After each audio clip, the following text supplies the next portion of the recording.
Baik, bismillahirrahmanirrahim. Assalamualaikum warahmatullahi wabarakatuh. Alhamdulillahilladzi hadana li hadza wa ma kunna linahtadiya laula an hadanallah. Asyhadu an la ilaha illallah wa asyhadu anna Muhammadar Rasulullah.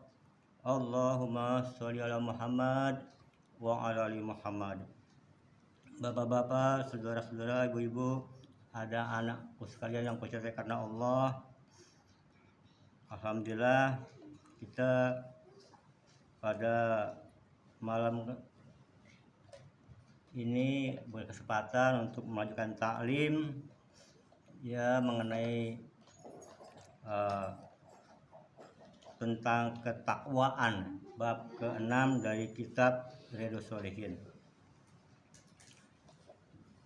Baik, saya mulai. Bismillahirrahmanirrahim. Allah Subhanahu wa taala berfirman, A'udzubillahi minasyaitonirrajim, yang artinya di dalam surat Ali Imran 122, hai sekalian orang yang beriman, bertakwalah engkau semua kepada Allah dengan sebenar-benarnya ketakwaan. Kemudian Allah berfirman lagi di dalam surat At-Taghabun ayat ke-16, maka bertakwalah engkau semua kepada Allah sekuat-kuatmu. Ayat ini menjelaskan apa yang dimaksudkan dari ayat yang pertama. Kemudian Allah Subhanahu wa taala berfirman, hai sekalian manusia, hai sekalian orang-orang yang beriman, bertakwalah kepada Allah dan berkatalah dengan berkata yang betul sesuai dengan apa yang sesungguhnya. Surat Al-Ahzab ayat ke-70. Ayat-ayat yang berhubungan dengan perintah bertakwa itu banyak sekali dan dapat dimaklumi. Allah Subhanahu wa taala berfirman lagi, dan barang siapa bertakwa kepada Allah, maka Allah akan membuat untuknya jalan keluar dari segala macam kesulitan dan memberinya rezeki dari jalan yang tidak dikira-kirakan.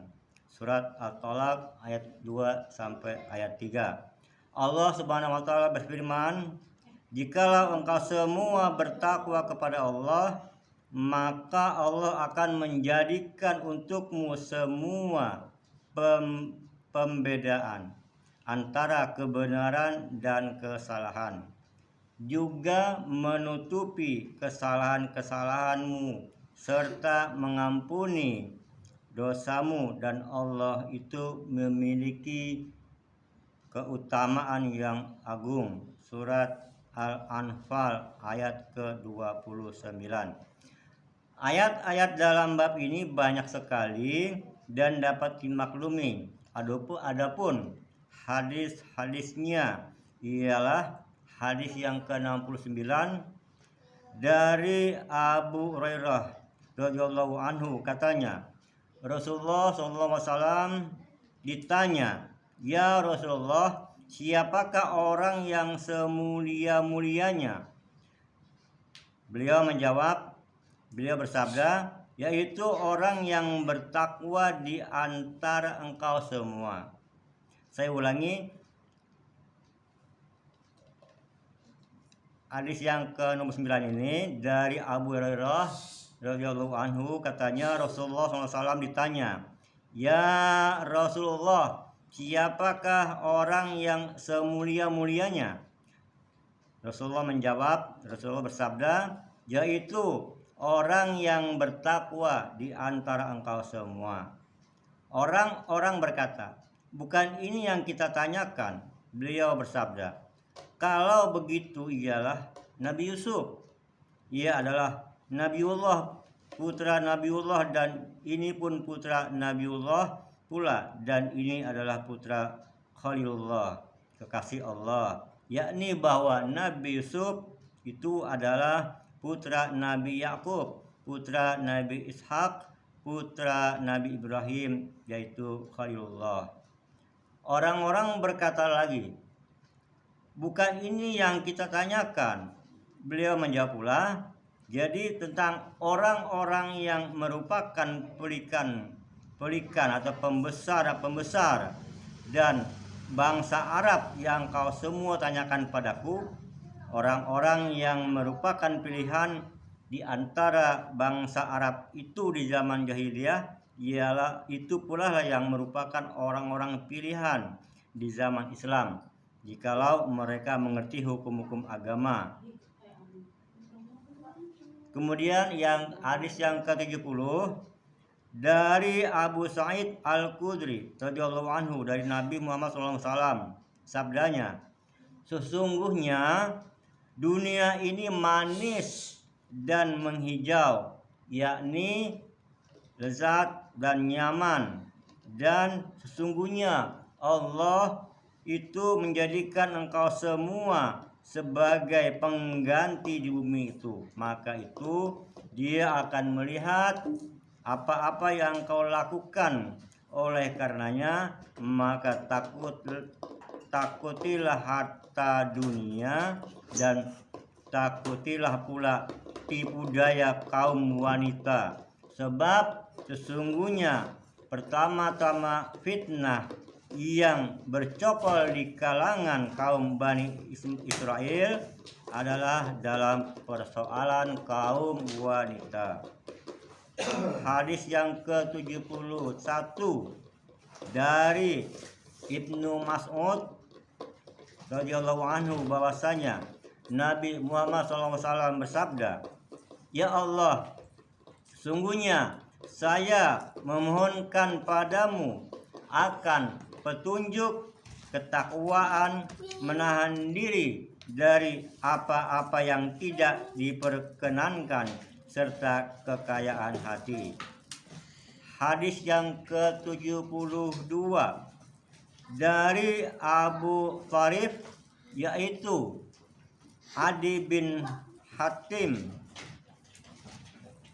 semoga Allah meridhoinya, katanya, saya mendengar Rasulullah SAW bersabda, barang siapa yang bersumpah atas sesuatu persumpahan, kemudian ia mengetahui hal yang keadaannya lebih menjurus kepada ketakwaan terhadap Allah daripada persumpahan yang dilakukannya tadi, maka hendaklah mendatangi, memilih ketakwaan itu saja.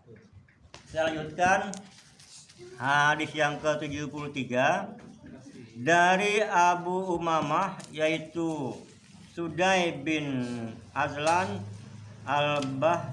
Al-Bahili radhiyallahu anhu, katanya, saya mendengar Rasulullah SAW berkhutbah dalam haji wada, haji terakhir bagi beliau, sebagai mohon diri. Kemudian beliau bersabda, barang siapa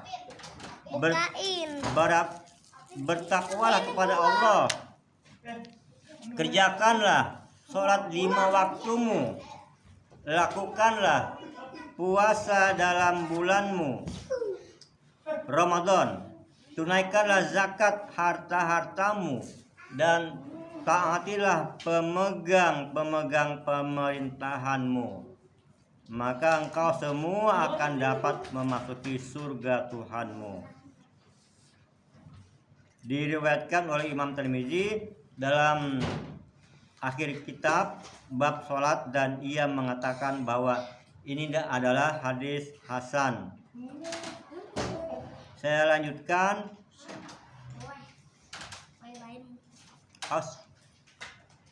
Sudah selesai ya bab ke-6 masalah takwa. Jadi insyaallah minggu depan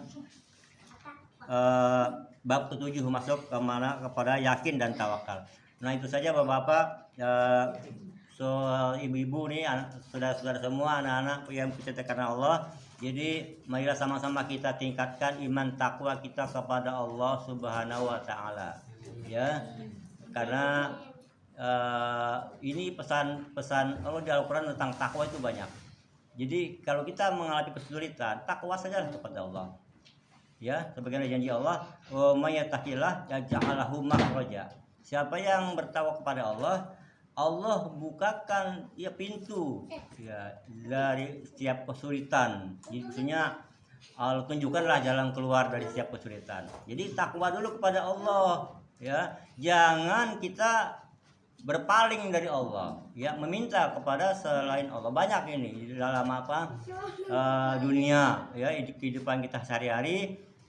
Memang dia tegakkan, ya, misal tahajudnya, kemudian sholat malam pokoknya semuanya itu ada unsur anjur agama. Tetapi di samping itu ada maksiatnya. Itulah yang salah, ya. Jadi itu sebenarnya godaan setan, ya. Kita diperintahkan takwa kepada Allah yang sebenar-benarnya takwa. Jadi jangan ada syarat lain yang di luar daripada Islam. Munafik. Ya, itu munafik. Seperti ya banyaklah kita lihat di dalam apalagi sekarang ini dunia informasi sudah gampang tersebar luas, ya, dunia medsos ini, ya. Ya, ada seorang ustadz, ya, seorang haji, seorang yang itu menunjukkan, tegakkanlah tahajud 40 malam, ya, puasa 40 hari. Nah, tetapi disisipkan situ maksiatnya. Nah, ini dia, untuk mencapai tujuan katanya. Nah, itu tadi itu bukan dari Islam. Ingat, ya, bukan dari Islam. Jadi kalau Allah bilang wa may taqillah ya ja'allahu makhraja, maka itu pasti benar. Kalau kita tingkatkan takwa kita kepada Allah, Allah pasti bukakan jalan keluar daripada kesulitan hidup. Nah, jadi ya, mudah-mudahan kita selalu istiqomah dalam kebenaran. Dan ingat, siapapun yang berkata, ya, kalaupun itu Al-Qur'an dan hadis, dengar, ya. Jangan dibantah Al-Qur'an dan hadis. Jangan didebat. Mendebat, ya. Tapi kalau itu yang berkata, walaupun kiai, walaupun habib, walaupun ustadz, kalau itu bukan dari Al-Qur'an dan hadis, jangan sekali-kali itu dijadikan panutan, ya. Panutan kita adalah Nabi Muhammad Shallallahu Alaihi Wasallam. Nah, mudah-mudahan kita selamat dunia dan akhirat. Itu saja, mohon maaf.